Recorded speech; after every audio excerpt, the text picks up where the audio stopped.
Welcome to Books in Sum, your go-to for bite-sized book summaries.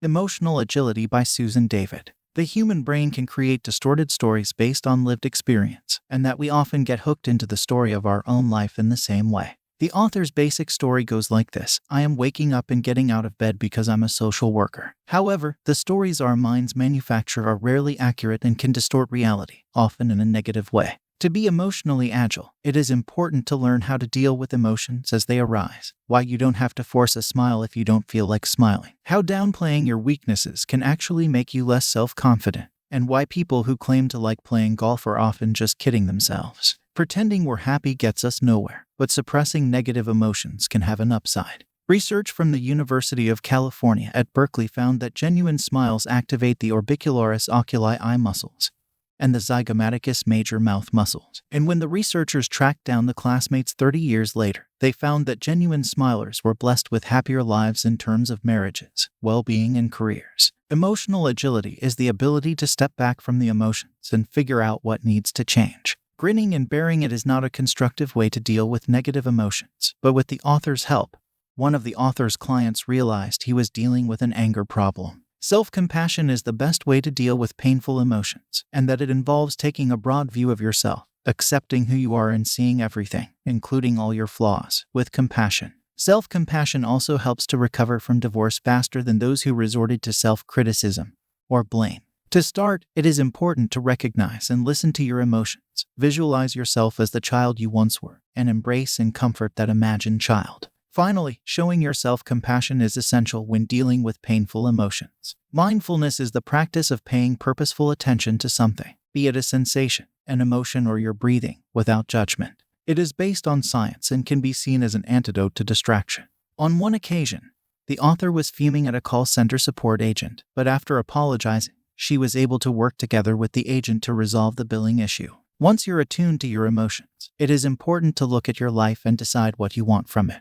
In 2000, Tom Shadyac, the director of Hollywood blockbusters like Ace Ventura, Pet Detective, seemed to be on top of the world, but he wasn't happy. It is difficult to make decisions that are truly our own, especially when success is judged by standards that have nothing to do with the individual involved. This phenomenon is known as social contagion, and Tom Shadyac eventually sold most of his possessions, donated significant amounts of money to charity, and opened a homeless shelter. To move on in your emotional life, one psychological exercise is writing a letter to your future self. Writing will help you articulate what matters most to you, and a 2013 study by psychologist Karen Gelder showed that participants became less likely to take part in illegal activities after engaging in exercises like this one. The researchers found that the manner in which couples responded to requests for emotional bonding was critical for building mutual happiness and for moving on positively in their emotional lives. When revisited 6 years later, those who had shown high levels of positive emotional response to requests for attention were all still married, while those who had turned away or ignored their partners were mostly separated or divorced.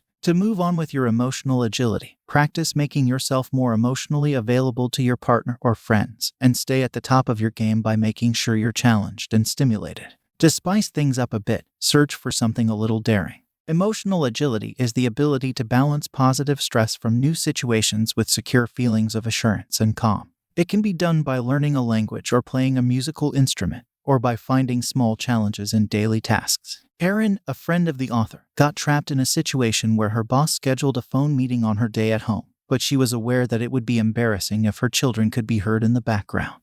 To practice emotional agility, it is important to take steps to free ourselves from emotional distress. Erin realized she had to move beyond her discomfort and talk with her boss to improve her situation. She explained her feelings and why she resented the troubles she had balancing her work and family life. The clarification helped all parties, and Erin could finally stop being so anxious. The lessons of emotional agility are clear and can be applied to work relationships and life generally. Actionable advice include avoiding small talk and aiming for meaningful conversations. Don't be afraid to go deep and go meaningful. We hope you found this summary helpful in your listening journey. If you're interested in diving deeper into the topic or getting your hands on the whole book, be sure to check the description below where we've included links to the book and other related products that may be useful to you. Don't forget to hit that subscribe button to stay updated on our latest book summaries. And feel free to leave a comment with any suggestions or requests for books you'd like us to cover. Thanks again for tuning in and happy listening.